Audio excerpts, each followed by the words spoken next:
I've managed to get not one, not two, but 11 of the rarest limited edition smartphones on the planet. This has taken me months. I've had to hire middlemen just to be able to source some of the rarer ones. Oh yeah, and my card got blocked 3 times because my bank was convinced there was no way that I would actually do this. But here we are. So let's find out if it was worth it, from the least expensive all the way to the most expensive.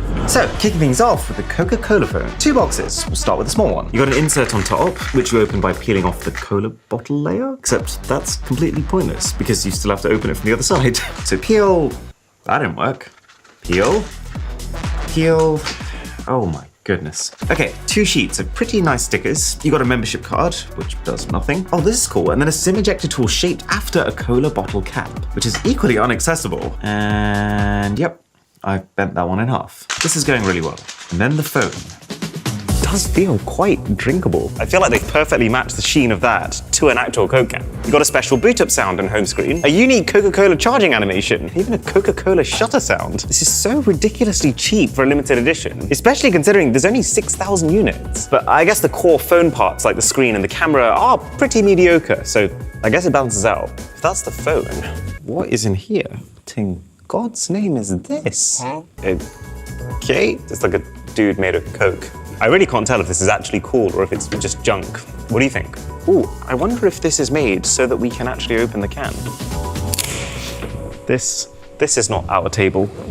Now stepping things up to $470, we got the Astro Boy phone. It's based off a Japanese anime all about a boy who gets killed and then is brought back to life as a robot. It's kind of dark, but I think it's a cool premise. Pretty ordinary size package this time round. So we'll take the outer sleeve off, and we've got an upper box which has both a selection of sticker packs and a pretty skimpy but quite strong feeling case. We've got the phone. Anything special below that? Not really. Let's focus on this. Okay, wow, this is lively. It's a very heavily customized theme here. Very red and black, very gamer. Oh, do you know what? The back of this phone is crazy though. The level of detail is insane for the price. I guess they're showing the fact that on the surface he just looks like a normal boy, but inside this boy is wired up. They've even got the poor guy's specs on the side. Let's test the charging animation. Oh, cool. It's his head filling up. Look at the dial pad. Who can I call? Hi, Mum. You okay, darling? How's the car keeping up? The head cushion's so comfortable, you could just sleep on it. Probably better if you don't sleep on it. $600. We're already at a stage where I don't think I've ever been this excited for a limited edition. It's Harry Potter time. I mean, this is just stunning. So the cube slips off, and underneath we've got a... What is up with me and this packaging today? Okay, a little sheet of stickers and a manual, plus a leather strap to keep the earphones tied up. This is cool. We've got the earphones. So these are the Harry Potter Redmi Buds 4. And oh, the golden snitch. Man, this is quality, weighty stuff right here. And then the earphones themselves. Safe to say the unboxing is magical. What about the sound though? So the hinge is nice and snappy, but not quite as firm as higher end earbuds. The earbuds are very much on the shiny side. Oh, they've got little magical spell sounds when you put them in.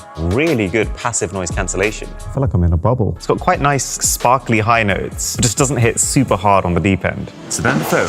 I mean, this kind of takes the presentation up a whole other level. It looks like a proper spell book. So take off the magnetic tab and oh my God, it's a letter from Hogwarts. Knowing my current unboxing track record, I'm gonna destroy this one too. Oh.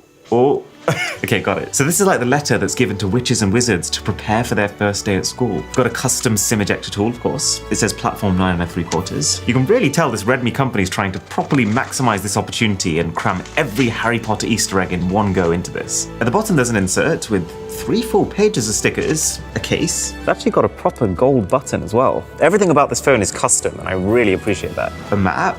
Oh, this is like the Marauders map, except it's actually a manual for the phone. And then the phone. Oh, there's something else underneath. It's a normal charger and cable. Okay, never mind. Let's unwrap this bad boy.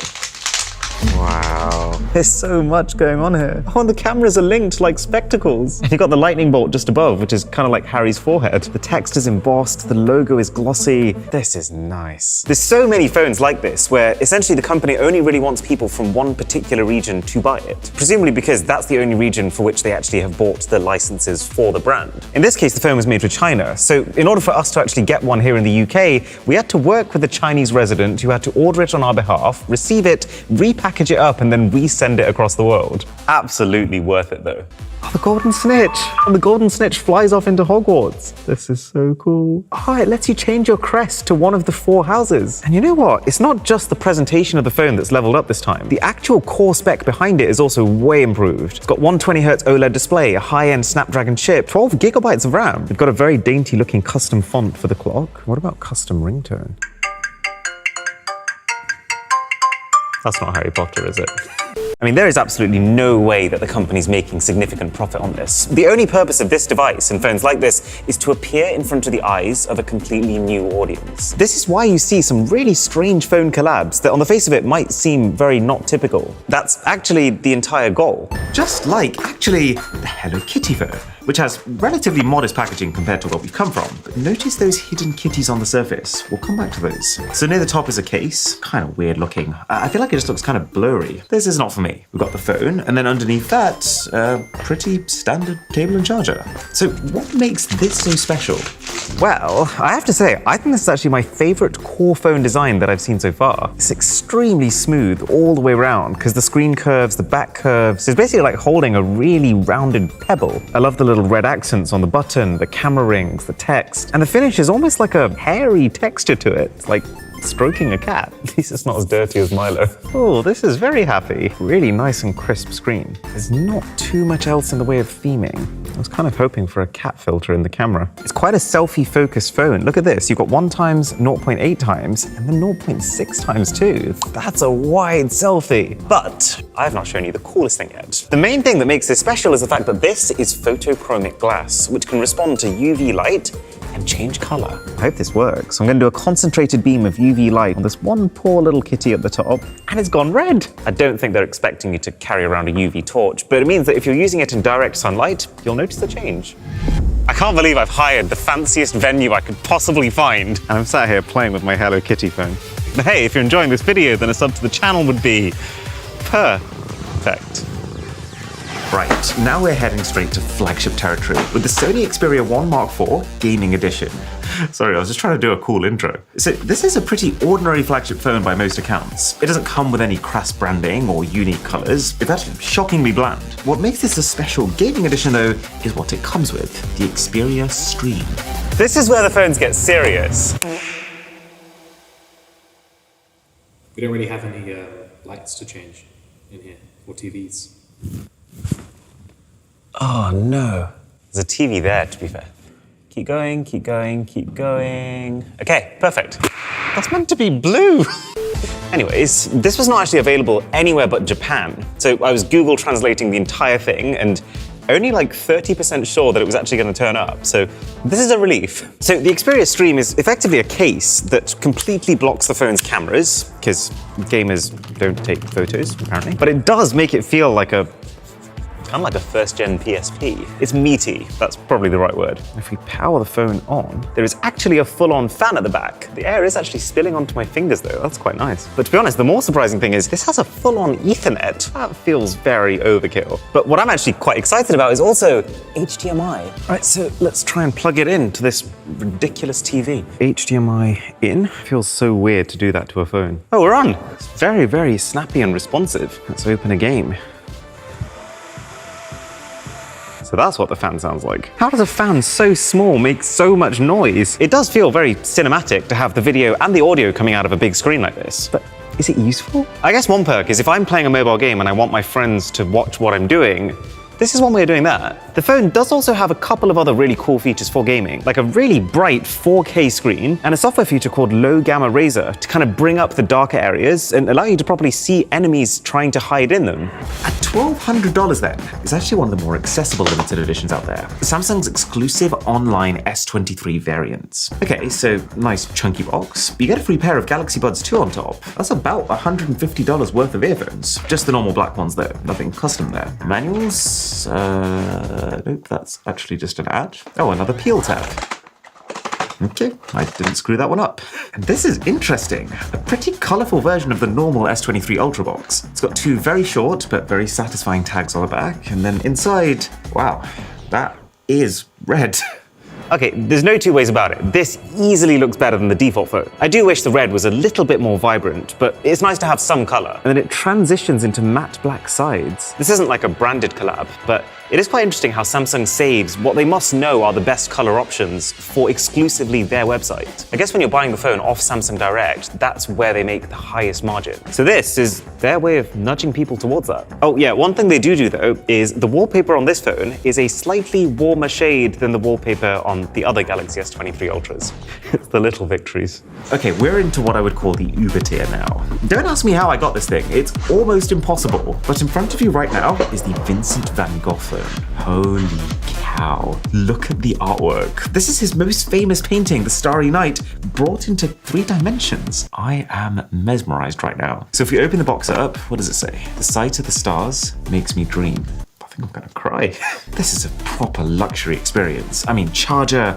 Oh crikey, I am not built for this. And then there's 2 separate cables. Have we ever seen this before? Why would there be 2 cables? And then a second charger. What is going on? There's a case. This feels good. It's very smooth. And look at the size of the camera module. There's a standard SIM ejector below that, and then the device.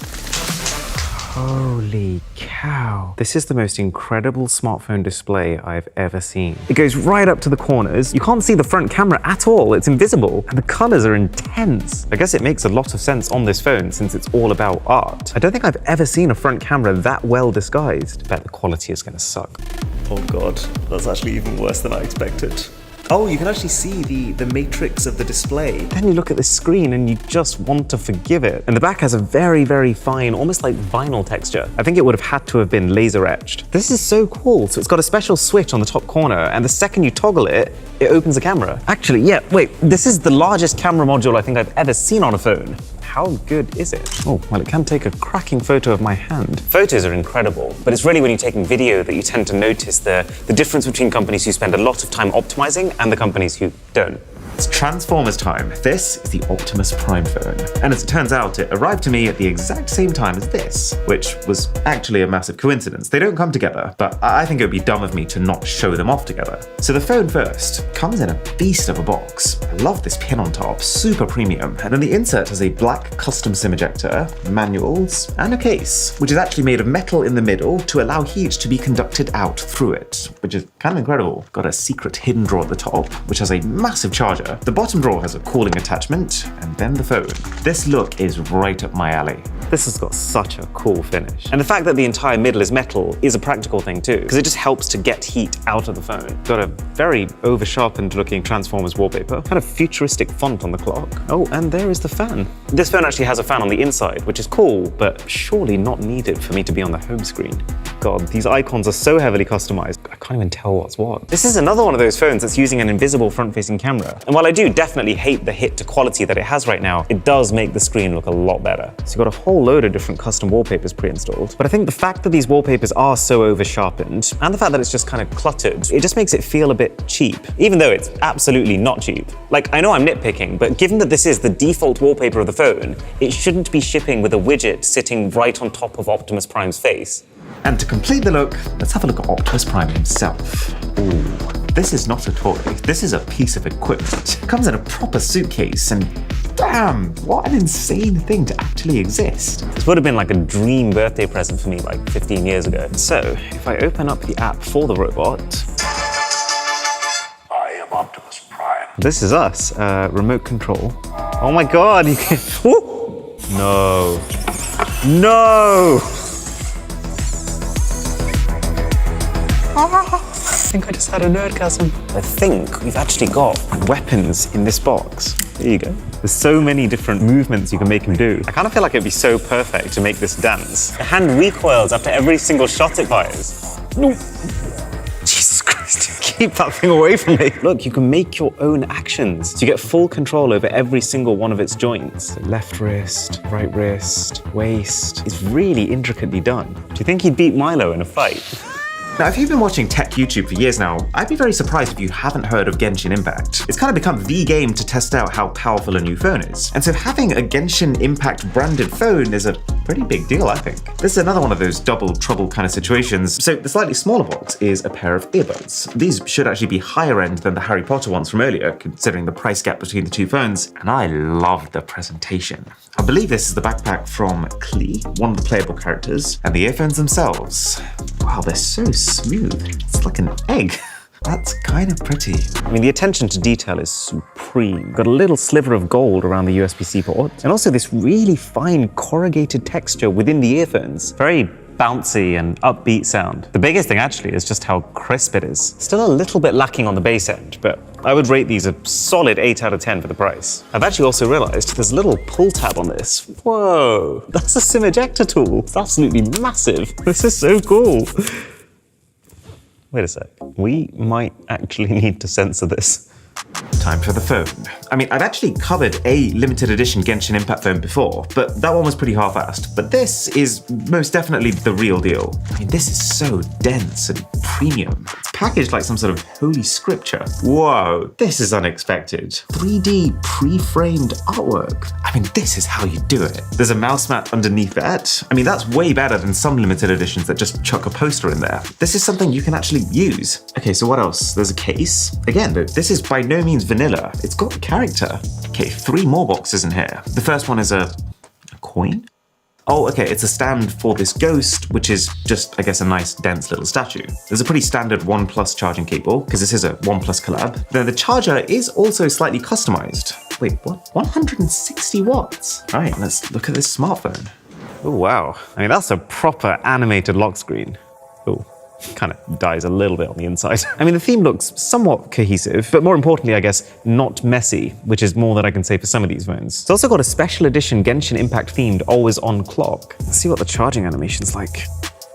Oh, cool. It's like anime fire. And when you unplug, the fire slowly fades away. I wouldn't say I'm a huge fan of this whole design here. It kind of looks like someone's half peeled off a protector that was meant to be on the back. But this mocha color is something that I want to see more of. And it has a really nice texture. It is smooth, but it's also very, very slightly gritty. Right, so just before we get to what I would call the ultra luxury price range, we have a $3,000 phone here. This is the S23 Ultra BMW edition. Why is it $3,000? Well, on top you get a sub box, which is apparently a cup holder and a wireless charger. But I guess the concept is that lots of BMWs out there don't have wireless chargers or cup holders, so let's add one to them.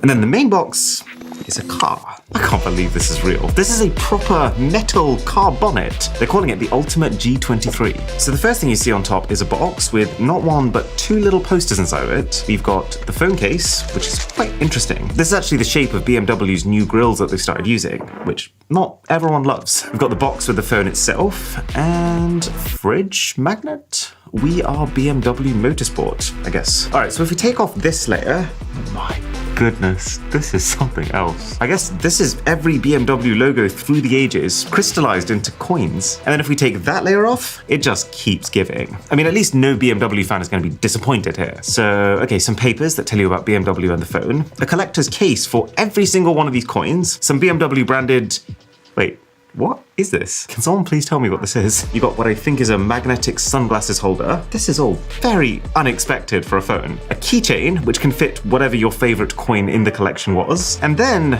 well, apparently an actual air compressor. I thought it was a power bank first. Then I thought it was an iPod, but no. This will inflate your 10-year-old football. And then the phone. Of course I screwed it up. Some things never change. But if I try hard enough, I get through. That is a cool boot screen. Oh, and then we got a fancy moving lock screen as well. Oh, the home button is a BMW logo. To be fair to them, they've even made a custom icon pack, for all the Samsung apps at least. There is also the BMW Vantage app, which you use to control your BMW car, if you have one. But I actually don't own a car. I'm really torn with how I feel about this phone. Because on one hand, you know, the software's great, the packaging and presentation is thorough to a level that I don't think I've ever seen before. They made the phone itself just plain black. It's not even a new color. I mean, yeah, it does come with a special case, but if you decide not to use that, no one would even know that you're using the BMW edition, and it's $3,000 plus. Man, this one phone right here took me about 2 months to get hold of. I actually needed to employ the help of another YouTuber, Danny Wingett, who knows another guy who helped me to actually get it. Now, if you thought the last few phones are expensive, just one item within this box is worth over $10,000.